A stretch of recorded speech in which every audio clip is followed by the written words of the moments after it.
जैन साथियों, उत्तर प्रदेश की मतदाता सूची का आंकड़ा सामने आ गया है और करीब करीब 2,90,00,000 वोट मतदाता सूची से काटे गए हैं। लेकिन यह बहुत ही आश्चर्यजनक बात है, अचंभित करने वाली बात है और बहुत हैरान करने वाली बात है कि इतने बड़े पैमाने पर उत्तर प्रदेश में वोट काटे गए हैं।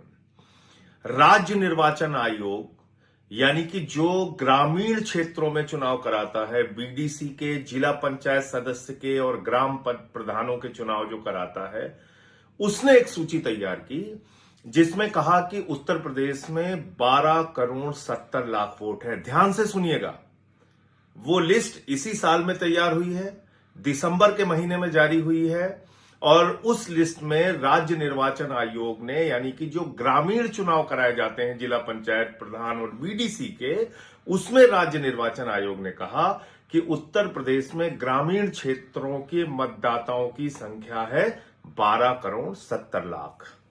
दादी के हाथों का जादू और खुशबू से महकता घर, माँ की मुस्कुराहट और खाने की सुगंध। MDH गरम मसाला, क्योंकि हर रिश्ता है स्वाद से जुड़ा। अब SIR कराया गया। प्रधानमंत्री नरेंद्र मोदी जी के निर्देश पर चुनाव आयोग के जो मुखिया हैं ज्ञानेश कुमार, जिनको मैं ज्ञानेश कुमार कहता हूं, उनके नेतृत्व में, उनकी अगुवाई में, और वो जो SIR कराया गया पूरे उत्तर प्रदेश में, उसमें शहरी और ग्रामीण दोनों मतदाताओं का गहन पुनरीक्षण यानी कि SIR कराया गया और उसके बाद आज जो सूची जारी की गई है उसमें कहा गया है कि पूरे उत्तर प्रदेश में 12,55,00,000 वोट हैं। समझ सकते हैं कितना बड़ा मजाक हो रहा है उत्तर प्रदेश के साथ। दिसंबर में ही राज्य निर्वाचन आयोग ने ग्रामीण मतदाताओं की सूची जारी की, उसमें कहा 12,70,00,000 वोट हैं और 6 जनवरी को ग्रामीण और शहरी दोनों मतदाताओं की सूची SIR के बाद जारी कराई मोदी जी के भक्त ज्ञानेश कुमार जी ने और योगी जी ने जो मिलकर SIR चलवाया था, उसमें अब वो कह रहे हैं कि 12,55,00,000 वोट हैं। करीब करीब 4 करोड़ शहरी मतदाता कहां चले गए? कैसे उनके नाम जोड़े जाएंगे? जो कैटेगरी बनाई गई है उसमें कहा गया है कि 25 लाख वोट ऐसे हैं जिनके 2 जगह पे नाम है।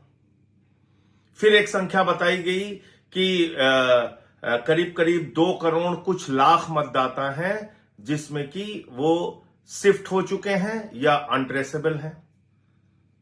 फिर कुछ लाख संख्या बताई गई, लगभग 45-46 लाख संख्या बताई गई कि वो उनकी मृत्यु हो चुकी है।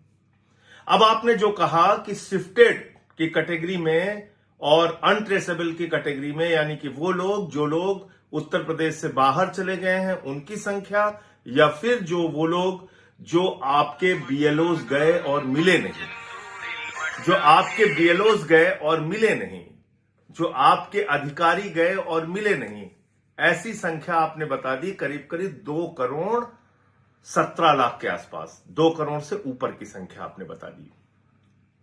तो मुझे बड़ी हैरानी है कि आप इस चीज को कैसे तय कर रहे हैं। करीब 84 लाख मतदाता आपने बता दिया कि आपको मिले ही नहीं उत्तर प्रदेश में। आपके लोग घर घर गए और वो अनट्रेसेबल हैं।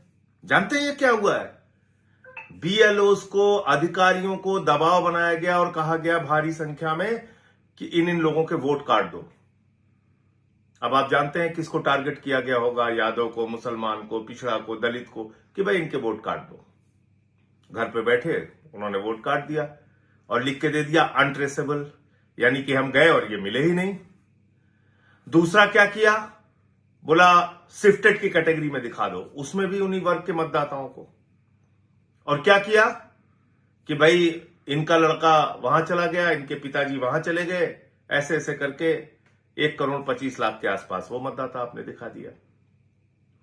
तो मुझे समझ में ये नहीं आ रहा है कि जो लड़का उत्तर प्रदेश का, या जो बुजुर्ग, या जो नौजवान, या जो माताएं बहनें उत्तर प्रदेश छोड़ के काम के सिलसिले में, या जो हमारी बेटियां काम करने के सिलसिले में बेंगलोर या चेन्नई या मुंबई या सूरत या अहमदाबाद या कोलकाता या दुनिया के अलग अलग हिस्सों में या देश के बड़े बड़े शहरों में चली गई, तो क्या आपने ये जानने की कोशिश की कि जो हिंदुस्तान के अलग अलग हिस्सों में गए लोग वो वहां के मतदाता हैं या नहीं हैं? अगर मान लीजिए कोई उत्तर प्रदेश का आदमी मुंबई चला गया और मुंबई में भी वो मतदाता नहीं बना और उत्तर प्रदेश में आपने नाम काट दिया, तो उसके मताधिकार का क्या होगा? लोकतंत्र में उसके सबसे बड़ी ताकत का क्या होगा? वो मतदाता कैसे रह पाएगा? अगर वो मतदाता मुंबई का भी नहीं है, सूरत का भी नहीं है, अहमदाबाद का भी नहीं है, चेन्नई का भी नहीं है, या जहां वो शिफ्ट किया है आपके हिसाब से वहां का वो मतदाता नहीं है, तो क्या उसको उत्तर प्रदेश में वोट देने का अधिकार नहीं है? आपने ये जानने की कोशिश की और अभी आपने एक तुगलकी फरमान जारी कर दिया कि 1 महीने में सारे लोग अपना वोट बनवा लीजिए। 3-4 करोड़ लोग और जितने कागजात आपने शर्तों में लगाए हैं, 12 कागजात 13 कागजात, वो कागजात 1 महीने में कहां से बनवा लेंगे? हाई स्कूल का सर्टिफिकेट आप मांग रहे हो, आप पासपोर्ट मांग रहे हैं, आप जमीन के कागज मांग रहे हैं, आप जन्म के प्रमाण पत्र मांग रहे हैं। आप मुझे बताइए, एक अनपढ़ व्यक्ति वो हाई स्कूल का सर्टिफिकेट कहां से लाके देगा? एक मजदूर व्यक्ति जिसके पास जमीन नहीं है वो जमीन के कागजात कहां से लाके देगा? वो पासपोर्ट कहां से लाके देगा? ये सारी जो आपकी शर्तें हैं वो कहां से पूरी करेगा? इसका मतलब तो आपने तय कर लिया है किन किन लोगों के नाम उड़ाना है। आपने उड़ा दिया नाम, करोड़ों की संख्या में उत्तर प्रदेश के लोगों का नाम आपने उड़ा दिया और आपका तुगलकी फरमान अब आ गया कि 1 महीने में सारे कागज दिखाओ, नहीं तो फिर आपके नाम नहीं जुड़ पाएंगे। यह आपने तमाशा बना रखा है, लोकतंत्र का मजाक बना रखा है। एक एसआईआर जिसको करने का संवैधानिक अधिकार ही चुनाव आयोग और ज्ञानेश कुमार जी को नहीं है, वो एसआईआर एक तो आप जबरदस्ती पूरे देश में करा रहे हैं और दूसरी तरफ आप लोगों के नाम उड़ाए जा रहे हैं, काटे जा रहे हैं, बीएलओस पे दबाव बनाए जा रहे हैं, उनकी मौत हो रही है, कुछ भी हो रहा है। और उसी उत्तर प्रदेश के सरकारी कर्मचारी जो योगी आदित्यनाथ जी के अंडर में आते हैं, उनके अधीन आते हैं, उन्होंने राज्य निर्वाचन आयोग की ग्रामीण मतदाताओं की सूची तैयार की और उन्हीं उत्तर प्रदेश के सरकारी कर्मचारियों ने एसआईआर की सूची तैयार की। तो दोनों में इतना बड़ा अंतर कैसे हो गया? कौन इसके लिए जवाबदेह है? कोई बोलेगा, कोई कुछ कहेगा?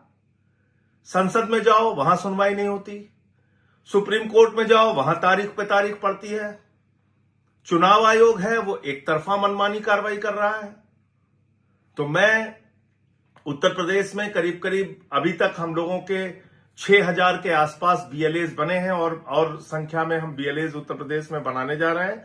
मैं अपने सभी साथियों से कहना चाहता हूं कि ज्यादा से ज्यादा संख्या में उन लोगों के नाम खोजिए और पता कीजिए जिनके नाम जबरदस्ती काटे गए हैं, और उनको हम मीडिया के सामने लेके आएंगे, उनको हम सोशल मीडिया के सामने लाएंगे, उनको हम जनता के सामने, उत्तर प्रदेश के लोगों के सामने लाएंगे कि कितने भारी पैमाने पर, बड़े पैमाने पर लोगों के नाम काटे गए हैं।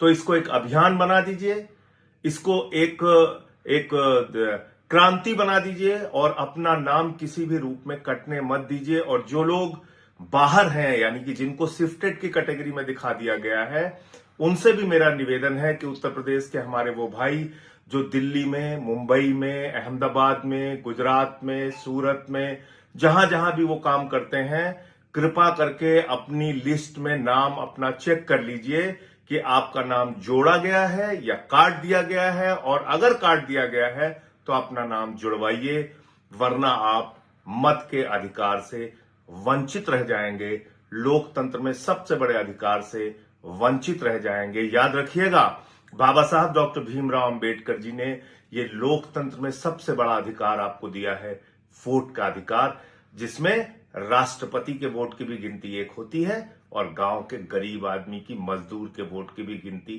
1 होती है। इसलिए बाबा साहब के द्वारा दिए गए इस अधिकार को कभी भी कोई छीनने ना पाए, इसके लिए एकजुट हो जाइए, एक साथ आगे बढ़िए और अपने वोट बनवाइए। जय हिंद। ये है सीक्रेट रेसिपी MDH का जीरा सिप जल जीरा मसाला। सिप सिप जीरा सिप MDH का जल जीरा सिप MDH का जल जीरा सिप।